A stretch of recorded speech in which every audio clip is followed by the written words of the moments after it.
Assalamualaikum warahmatullahi wabarakatuh. Perkenalkan, kami dari kelompok 3 akan menjelaskan mengenai pelaksanaan prosedur analitik yang dilakukan oleh PT KAI. Sebelumnya, perkenalkan anggota kami terlebih dahulu. Saya persilakan untuk teman-teman memperkenalkan dirinya sendiri. Perkenalkan, nama saya Amanda Eka Wardani, nomor absen 4. Perkenalkan, nama saya Ayu Imania dari absen 7. Perkenalkan, saya Dita Pitaloka, absen 10. Dan perkenalkan, saya Fani Alia Johar, absen 11. Saya Hendriko Erdala Prasetya, nomor absen 13.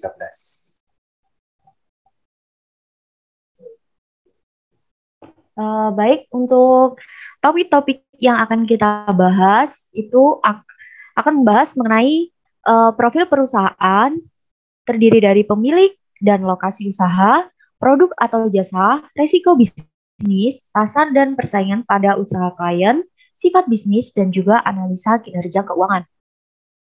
Untuk poin yang pertama akan dijelaskan oleh rekan saya. Saya persilakan. Baik, yang pertama adalah about PT KAI atau deskripsi dari PT KAI sendiri. Jadi PT KAI atau PT Kereta Api Indonesia adalah badan usaha milik negara yang menyediakan, mengatur, dan mengurus jasa angkutan kereta api di Indonesia. Layanan yang diberikan perusahaan ini meliputi angkutan barang dan penumpang. Pada akhir bulan Maret 2007, DPR mengesahkan revisi Undang-Undang 13 tahun 1992 yang isinya menegaskan bahwa investor swasta maupun pemerintah daerah diberikan kesempatan untuk mengelola jasa angkutan kereta api di Indonesia. PT Kereta Api Indonesia memiliki kantor pusat yang berlokasi di Bandung. Ini dikenal dengan kantor pusat PT Kereta Api Indonesia Persero, terletak di Landratweg Jalan Perintis Kemerdekaan. Next.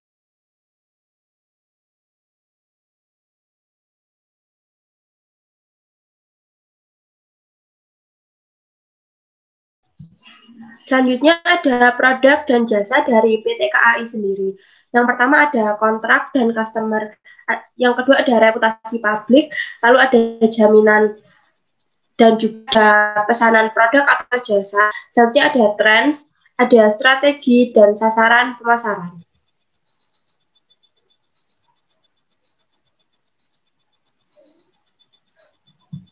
Yang pertama untuk produk dan jasanya sendiri, kontrak dan customer. PT Kereta Api Indonesia Persero atau PT KAI menandatangani kontrak kewajiban pelayanan publik atau Public Service Obligation atau PSO, KA Ekonomi dan subsidi kereta api perintis tahun 2022 sebesar 3,237 triliun rupiah dengan Kementerian Perhubungan. Rinciannya yaitu sebesar 3,51 triliun rupiah untuk PSO ke KA Ekonomi dan sebesar 186,7 miliar untuk subsidi KA Perintis. Untuk pengguna jasa PT Kereta Api Indonesia rata-rata mempunyai tingkat menengah ke bawah. Para penggunanya adalah penduduk yang bertempat tinggal di pinggiran kota, yang mana mereka bekerja maupun punya aktivitas di luar kota. Selain penduduk yang bertempat tinggal di pinggiran kota, penumpang yang menggunakan jasa kereta api adalah orang-orang perantau yang hendak pulang ke kampung halaman. Tak heran jika setiap liburan atau hari raya, stasiun kereta api akan sangat ramai oleh penumpang dan tiket akan cepat terjual. Next.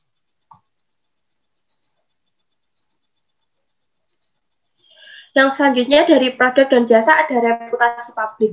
Untuk PT Kereta Api Indonesia meraih penghargaan Corporate Award in kategori Transportation dan VP Public Relation KAI Johnny Martinus mendapatkan penghargaan sebagai Most Prominent RP Person 2022 yang diselenggarakan oleh The Economic pada acara Indonesian Public Relations Summit 2022 dengan tema Rebuilding with Reputation.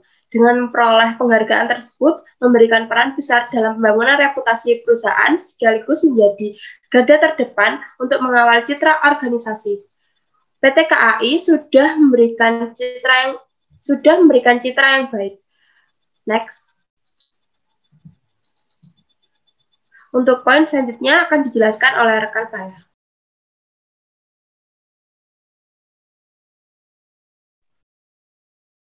Baik, di sini saya akan melanjutkan yang kedua, yaitu mengenai topik atau jasa.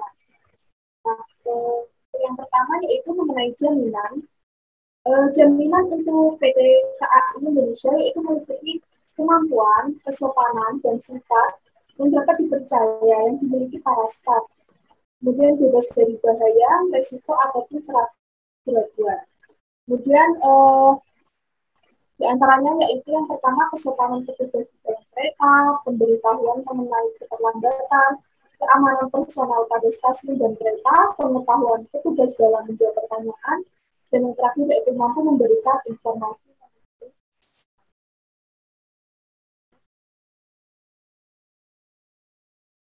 Kemudian pesanan produk atau jasa, yaitu meliputi yang pertama kereta penumpang dengan kapasitas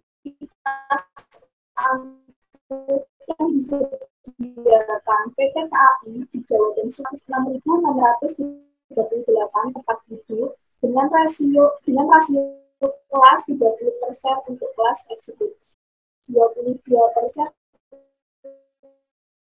untuk kelas bisnis, dan 59% untuk kelas ekonomi. Dan yang kedua yaitu kereta api bandara PT KAI. Kemudian yang ketiga yaitu kereta wisata. Pada layanan kereta api Indonesia ini juga menyediakan layanan kereta wisata dengan tarif yang disesuaikan dengan harga tiket tertinggi pada kereta yang dirangkaikan dengan kereta wisata tersebut. Kemudian yang terakhir yaitu kereta barang. Nah, untuk layanan ini itu hanya tersedia di Pulau Jawa. Untuk memaksimalkan layanan kereta berbasis Flora, PT KAI itu membuat anak perusahaan PT Kereta Api Logistik yang berfungsi melayani dan mengoperasionalkan layanan barang berbasis kereta api. Kemudian layanan ini juga terdiri dari kereta barang peti kemas, kereta barang semen, kereta barang bahan bakar minyak, kereta barang pupuk, dan kereta barang cepat.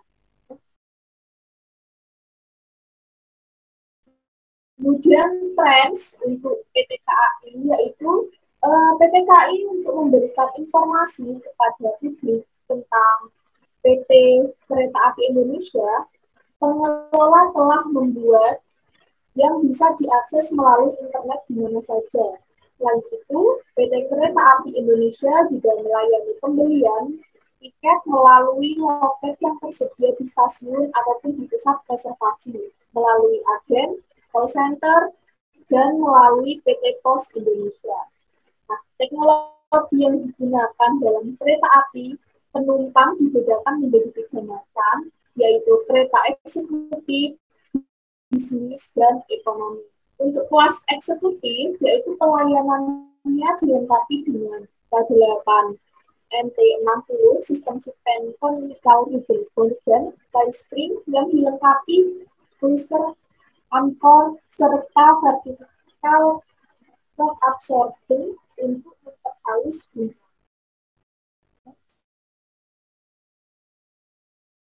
Nah, untuk strategi yang digunakan dalam PT KAI yaitu yang pertama ada strategi agresi yang meliputi strategi penetrasi pasar, yaitu diantaranya dalam hal tiketing di internet, kemudian juga bekerjasama dengan pihak perbankan. Kemudian ada strategi pengembangan pasar yang meliputi memfokuskan pada perjalanan jarak pendek, memfungsikan kembali jalur-jalur kereta yang dahulu sempat diperhitungkan, dan merealisasikan pembangunan jalur-jalur kereta. Kemudian yang selanjutnya yaitu strategi pengembangan jasa yang meliputi memperbaiki fasilitas kereta, meminimalkan akses pelayanan Kemudian yang terakhir yaitu pemenuhan standar pelayanan di. Nah, untuk yang kedua yaitu strategi joint venture. Nah, kerjasama antara beberapa perusahaan yang terpisah untuk membiayai suatu investasi bagi kepentingan bersama. Nah, ini tuh seperti Reksa. Reksa bergabung dengan KAI itu dalam bidang restorasi, service on train, catering, resto, cafe, dan juga parkir. Kemudian ada railing dengan Angkasa Pura II, yaitu adanya kereta bandara. Kemudian ada KAI Komuter, KAI Pariwisata, KALOK, KA Property Management atau pengelolaan aset dan properti, dan juga ada PT Pilar Sinergi BUMN Indonesia. Next.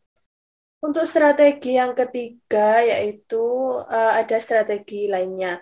Nah, ini untuk strategi ini tuh mengoptimalkan pendayagunaan aset. Nah, misalnya pemanfaatan lahan strategis untuk bisnis properti, iklan, pembangunan hotel, pertokoan, perkantoran di sekitar stasiun kereta api. Kemudian harus ada barriers to entry terhadap industri penerbangan seperti syarat untuk mendapatkan SIUP untuk perusahaan penerbangan seperti memperketat syarat perusahaan penerbangan harus memiliki pesawat sendiri, gedung sendiri, dan berbagai syarat lainnya. Next. Untuk yang selanjutnya, sasaran pemasaran. Untuk PT KAI ini memfokuskan untuk masyarakat menengah ke bawah. Para penggunanya itu adalah penduduk yang bertempat tinggal di pinggiran kota, yang mana mereka bekerja maupun mempunyai aktivitas di luar kota atau yang sedang merantau. Nah, untuk sasaran pemasarannya ini seperti untuk mahasiswa, para pekerja, dan juga untuk para wisatawan. Next. Kemudian risiko bisnis yaitu teknologi yang canggih. Yang pertama, teknologi yang canggih. Untuk memberikan informasi kepada publik tentang PT KAI, pengelola telah membuat homepage atau website PT KAI, yaitu www.keretaapi.co.id yang bisa diakses melalui internet yang di mana saja. Selain itu, PT KAI juga melayani pembelian tiket melalui loket yang tersedia di stasiun atau di pusat reservasi, melalui agen, call center, dan bisa juga melalui PT Pos Indonesia. Teknologi yang digunakan dalam kereta api penumpang dibedakan menjadi 3 macam, yaitu ada kereta api eksekutif, bisnis, dan juga ekonomi. Next. Nah, untuk yang selanjutnya ini akan dijelaskan oleh rekan saya. Baik, untuk selanjutnya yaitu adalah risiko bisnis. Risiko bisnis yang selanjutnya yaitu model mutakhir. Nah, langkah adaptif diwujudkan dengan terus berinovasi, cara menyesuaikan diri, melakukan perbaikan mengikuti perkembangan teknologi, serta efisiensi. Nah, KAI akan menambah fitur-fitur KAI Access serta menggunakan big data untuk mengetahui minat dan kebiasaan pelanggan, sehingga KAI dapat melayani dan menghadirkan layanan sesuai dengan keinginan pelanggan. Resiko bisnis yang selanjutnya yaitu adalah kemudahan masuknya pesaing. Keputusan pemerintah untuk tidak membatasi harga batas bawah untuk tiket pesawat terbang yang menyebabkan harga tiket pesawat yang semakin terjangkau oleh kalangan masyarakat yang lebih luas. Selain itu, banyaknya bermunculan maskapai penerbangan baru dengan mengusung konsep low cost yang menjadi ancaman pesaing bagi PT KAI. Next. Selanjutnya adalah pangsa dan persaingan pada usaha klien. Pangsa pasar PT KAI yaitu pertumbuhan PT Kereta Api Indonesia masih tergolong rendah. Meskipun pertumbuhan PT Kereta Api Indonesia masih tergolong rendah, ternyata PT KAI masih terus eksis dari pertama kali berdiri hingga sekarang. Pertimbangan mengapa para pengguna jasa kereta api masih setia salah satunya adalah karena harganya yang sangat terjangkau. Perbandingan harga kereta api dengan kendaraan darat lainnya bisa dibilang berselisih jauh. Selain dari segi harga, Kereta api juga menjamin jaminan keamanan yang relatif lebih besar karena tingkat kecelakaan kereta api relatif lebih kecil bila dibandingkan dengan menggunakan bus atau berkendara dengan sepeda motor. Bisa di next. Untuk yang selanjutnya yaitu adalah pesaing. Nah, pesaing dalam hal ini adalah kendaraan umum yang lain, bidang transportasi lainnya, yang juga menawarkan kecepatan dan harga yang terjangkau. Sebagai contoh, dalam kegiatan mudik pulang kampung, halaman bus antar kota dan juga pesawat juga bisa menjadi pesaing dari kereta api. Nah, untuk ekspornya sendiri ini, PT KAI tidak melakukan ekspor. Bisa di next. Untuk yang selanjutnya adalah sifat bisnis dari PT KAI. Perusahaan Kereta Api Indonesia adalah perusahaan yang bergerak di bidang penyedia jasa transportasi darat, khususnya kereta api. Perusahaan Kereta Api Indonesia merupakan salah satu perusahaan yang menyediakan jasa kereta api, baik kereta api penumpang maupun kereta api pengangkut barang atau kargo di Indonesia. Kereta api penumpang dibagi berdasarkan kelasnya, yaitu kelas ekonomi, eksekutif, dan bisnis. PT KAI merupakan perusahaan persero. Persero adalah salah satu badan usaha yang dikelola oleh negara atau daerah. Dengan tujuan didirikannya persero yang pertama adalah mencari keuntungan dan yang kedua adalah memberikan pelayanan kepada umum.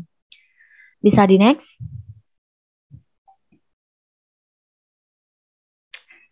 Nah, untuk analisa kinerja keuangan ini adalah yang pertama perbandingan neraca dan laba rugi. Nah, jika dilihat dari laporan ini pada tahun 2020 dan 2021, dari tahun 2020 dan 2021 mengalami kenaikan baik pada aset maupun liabilitas. Yang awalnya asetnya pada tahun 2020 sebesar 53 juta saya ulangi 53 miliar 207 juta 69.002 rupiah menjadi 53 miliar 786.225.022 rupiah pada tahun 2021. Sedangkan untuk liabilitas dan ekuitasnya juga mengalami kenaikan. Untuk jumlah liabilitasnya sendiri pada tahun 2020 sebesar 36 miliar 167 juta 89.500 rupiah menjadi 37 miliar 78 juta 90.644 rupiah. Bisa di next. Untuk poin yang selanjutnya ini akan dilanjutkan oleh rekan saya persilahkan. Baik, terima kasih atas waktunya. Yang berikutnya yaitu pada ekuitas. Pada ekuitas untuk PT KAI sendiri pada tahun 2020 itu jumlah ekuitasnya sebesar 17 miliar 717 miliar 39 juta 979.502 dan mengalami kenaikan pada 31 Maret 2021 yaitu mengalami penurunan sebesar 16 miliar 707 juta 134.379.000 rupiah. Sehingga untuk jumlah liabilitas dan ekuitasnya pada tahun 2020 sebesar 53 miliar 207 juta 69.002 rupiah. Selanjutnya pada tahun 2021 sebesar 53 miliar 785 juta 225.023 rupiah. Sehingga untuk tahun 2021 mengalami kenaikan pada jumlah liabilitas dan ekuitasnya. Selanjutnya pada laporan laba rugi dan penghasilan komprehensif lain pada tahun 2020 untuk pendapatan PT KAI sendiri yaitu sebesar 5 miliar 300 juta 394.643 dan mengalami penurunan pada tahun 2021 yaitu sebesar 3 miliar 446 juta 371.409 rupiah. Sehingga pada tahun 2020 mengalami kerugian yaitu sebesar Rp246.041.097. Pada tahun 2021 mengalami kerugian yaitu sebesar Rp332.845.123.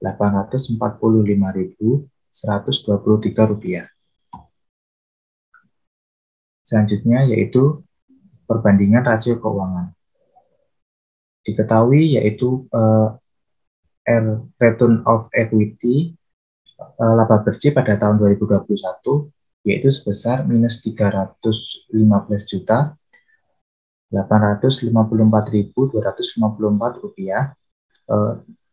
dibagi dengan ekuitas pemilik saham yaitu sebesar Rp16.707.134.379, sehingga dihasilkan pada ROE tahun 2021 yaitu sebesar minus 1,89%. Sedangkan pada ROE tahun 2020 yaitu sebesar Rp0,16.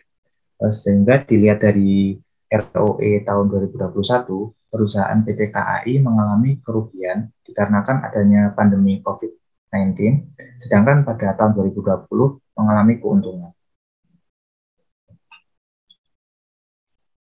Selanjutnya yaitu perbandingan elemen dalam laporan keuangan.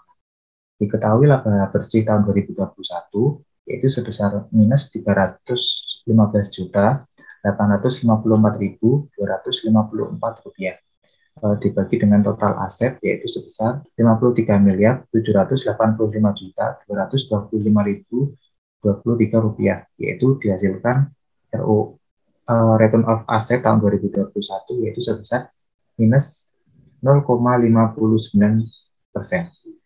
Sedangkan pada tahun 2020 return on asset yaitu sebesar 0,05%. Pada tahun 2021 perusahaan PT KAI juga mengalami kerugian, sedangkan pada tahun 2020 mengalami keuntungan. Baik, cukup sekian presentasi dari kelompok 3.